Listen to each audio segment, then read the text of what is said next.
Welcome to my channel. Try to hear the latest story. She left her phone unlocked at my apartment. I opened her group chat and saw a list of 23 guys with dates. My name was sitting at number 2281 first. I thought it was some kind of running joke until I scrolled further and read her message. Just added lucky number 23 last night while my boyfriend was knocked out cold.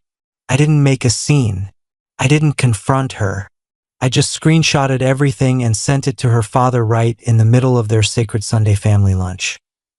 Quick note, guys, only about 8% of you are actually subscribed, and the channel's growth has completely stalled. If these stories mean something to you, please hit that subscribe button. It keeps this going. My name's Marcus, 31 years old, and this blew up exactly 3 days ago. I'm still trying to wrap my head around who I was actually in a relationship with. I had been dating Grace, 26, for roughly 8 months. We met through a mutual friend at a backyard barbecue. She came across as sweet, grounded, maybe a touch too flirty with other dudes, but I wrote it off as her just being outgoing. That was red flag number 1 that I let slide. Sunday morning she came over like she always did. We binged a couple shows, ordered in, had the usual lazy weekend vibe. Around 3 p.m. her sister apparently had some furniture moving emergency and begged her to come help. "Babe, I gotta go, but I'll swing back tonight," she said, grabbing her bag and keys. "Love you." Quick kiss, door shuts. In her rush, she forgot her crack screen iPhone 13 on my coffee table. I wasn't planning on snooping. I was just going to wait till she came back. But an hour later, the phone started blowing up. Ping after ping after ping. The lock screen previews lit up. "Girl, you're insane. He still has zero clue, lol. Curiosity 1. The group was called Girls Night Vault. Just 3 members, Grace, her best friend Megan, and some Jessica I'd never met. The phone was still unlocked, so I went straight in. Pinned at the top was a list titled The Count with 23 male names and exact dates stretching back 2 years. My name was number 22, dated the night we first slept together. I honestly thought it was some dumb meme until I kept scrolling. Grace, sent yesterday at 11:04 a.m. Just added lucky number 23 last night while the boyfriend was dead to the world, smiling face with horns. Josh from the gym finally delivered. Megan, no way you did it with Marcus literally in the apartment? Grace, he sleeps like a rock. Told him I had to pee. Josh was idling outside. 45 minutes round trip. Easy. Megan, you're actually unhinged. Grace, what can I say? Marcus is sweet but oblivious. I could probably bring a guy into the bedroom and he'd just snore louder. Keeps the bills paid and his apartment's perfect for crash nights. Plus his mom is already planning our wedding, lol. My hands were shaking so hard I almost dropped the phone. That bathroom break the night before? I vaguely remembered her slipping out around midnight. I was half asleep. Figured it was stomach issues when she was gone almost an hour. Nope. She was getting railed by some gym bro named Josh. I kept reading. The entire chat was a play-by-play of her double life, screenshots of Tinder conversations, thirst traps she sent other guys, detailed recaps of hookups, even photos. And the way they talked about me. Marcus the walking wallet. My safe, boring boyfriend. So easy to play. One thread from a month ago killed me. Grace, Marcus wants to take me somewhere fancy for our 6th month. So pathetic but cute. Megan, you're actually going? Grace, free lobster, duh. Then I'll probably bounce to the bartender I met Friday while Marcus is in his food coma. Megan, living the dream. Grace, life's too short to be locked down to one dude. especially one who thinks missionary with the lights off is adventurous. 23 different men in 2 years. Multiple while claiming she was my girlfriend. I could have called her right then and lost my mind, but I didn't. They thought I was a harmless idiot. I decided to show them how wrong they were. I screenshotted every single thing. The list, the mocking, the Josh confession, everything. Saved it to my phone, emailed it to myself, uploaded it to the cloud. Evidence locked. Grace comes bursting back into my place around 6 p.m. looking panicked. Babe, have you seen my phone? I'm freaking out. I'm chilling on the couch. Yeah, it's right there on the table. You left it when you bolted earlier. She snatches it. Face drains of color when she realizes it's been unlocked for hours. But she can't say a word without exposing herself. You good? I asked, all innocent. Yeah. Just thought I missed something important from work. Sure. January. The rest of the night she was twitchy, glued to her screen, jumping at every notification. I acted completely normal. That night she tried to get frisky. I told her I was exhausted. The idea of touching her made my skin crawl. Funny, she looked relieved, probably already texting her next side piece. Monday and Tuesday I played the perfect boyfriend, good morning texts, made plans for Sunday family lunch, the whole routine.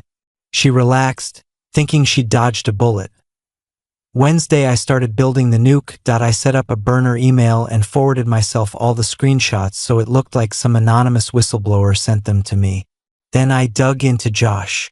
Personal trainer at her gym, public Instagram, even had a long-term girlfriend. Perfect collateral damage. Thursday, I casually brought up Sunday lunch. You still want me to bring that IPA your dad likes? You're the best, Marcus. He'll love it. My family is obsessed with you. If only they knew. Friday night, we went to dinner. She was extra lovey-dovey, probably trying to lock me back in. Over dessert, she grabbed my hand. You know I love you, right? Love you too. I smiled. Lying is easy when you've had a masterclass. Saturday night, she slept over. Midnight bathroom break 2.0. This time I was wide awake, pretending to sleep. She grabbed her keys and phone and ghosted out. Back after an hour and 20. Slipped into bed and cuddled up like she hadn't just been with someone else. Sunday morning. Showtime. We pull up to her parents' big colonial house. Manicured lawn, American flag, the whole traditional package. Her mom, Janet, nearly tackles me with a hug. Marcus, sweetheart. Robert's in the kitchen with the ribs. Whole family is there. Grandparents, uncles, aunts, 16-year-old sister Emma. Even their family priest Father Martinez, who always joins Sunday lunch. Couldn't ask for a better crowd. We're halfway through the meal. Everyone laughing. Robert telling golf stories. Grace playing perfect daughter. When I make my move, I pull out my phone. Fake confusion. Huh. Just got the weirdest anonymous email with some pictures. Says it's about Grace. Grace freezes mid-bite. Robert. Let me see, son. I hand him the phone. Body count list already on screen. You could hear a pin drop. Robert's face cycles through confusion, recognition, disgust, then pure fury. What in God's name is this, Grace? Janet gasps when he turns the phone to her. Grandma actually clutches her chest. Grace, pale as a ghost. That's fake. Someone photoshopped. Robert scrolls. His voice drops to that scary calm military tone. There are text messages here about sneaking out while Marcus slept, calling him clueless. 23 men. Grace. 23. The table detonates. Grandma faints. Uncle Mike starts cussing until the priest shuts him down. Little Emma asks what body count means and gets yelled at by 4 adults at once. Janet is sobbing. We raised you in church. How could you do this? Grace tries every excuse, hacked phone, identity theft, ex trying to ruin her, while I calmly eat potato salad like I'm watching Netflix. Robert, former military cybersecurity, checks the metadata. These screenshots were taken 3 days ago. They're real. I dropped the final bomb quietly. Grace, is Josh from the gym on that list too? Her crying stops instantly. Pure terror. Robert, who the hell is Josh? Me. Guy she was with last Sunday when she said she was helping her sister move furniture. The sister isn't there to defend her. So the lie stands. Janet stands up, tears streaming. Grace Marie, go to your room right now. Mom, I'm 26. Then act 26 and get out of my sight before your father has a heart attack. Grace looks around. Nobody will meet her eyes except me. I give her a little finger wave. She bolts upstairs crying. Aftermath was delicious chaos. Everyone apologizing to me. Priest offering counseling. Grandparents muttering about the end of civilization. Robert walks me out afterward. Marcus, I am so sorry. We had no idea our daughter was this. Not your fault, sir. Glad I found out before rings or kids were involved. You're taking this like a man. Getting mad doesn't change facts. She made her bed. He nodded, respect in his eyes. You're a better man than most.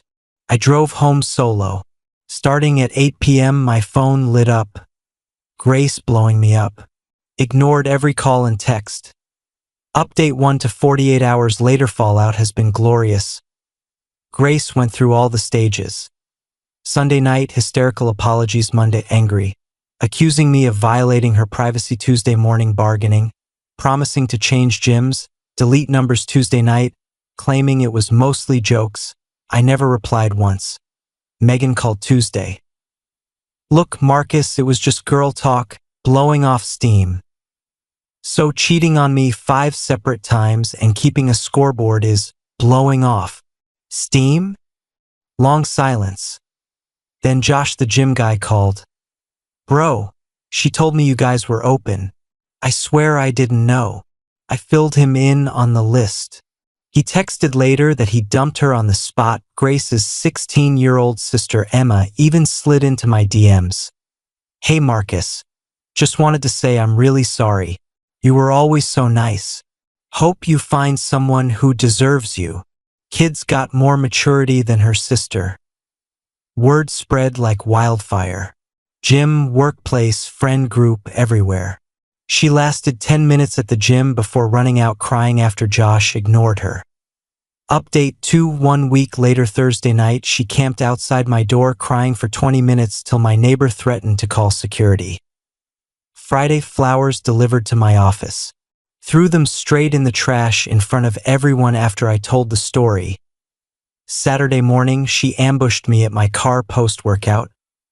We were together 8 months. Yeah, and you were with at least 5 other guys during those 8 months. Pretty sure we were never actually together. She lost her marketing job. Boss didn't want the liability. Jim revoked her membership after multiple scenes. Family uninvited her to grandma's birthday. Parents unfriended her on Facebook. Took down every photo with her in it. Final update, 6 weeks later, Grace got kicked out after bringing a random dude home at 2 a.m. and Robert finally snapped. She's couch surfing with Jessica from the group chat and it's already drama central. Job hunt is dead in the water, reputation poison. She's now working the early shift at some random coffee shop 40 minutes away where nobody knows her yet. Our entire friend circle ghosted her. Even Megan bailed. 2 weeks ago, she tried one last Hail Mary outside my office building. I'm in therapy, Marcus. I want to change. Cool. Do it for you, not because you got exposed. That was the last time we spoke. I've been dating Sarah for 3 weeks now. A nurse? Independent? Honest? 0 secret lists. We talk like adults, and she's never once made me sleep on my own couch so she could sneak out. Sometimes the best revenge isn't destruction.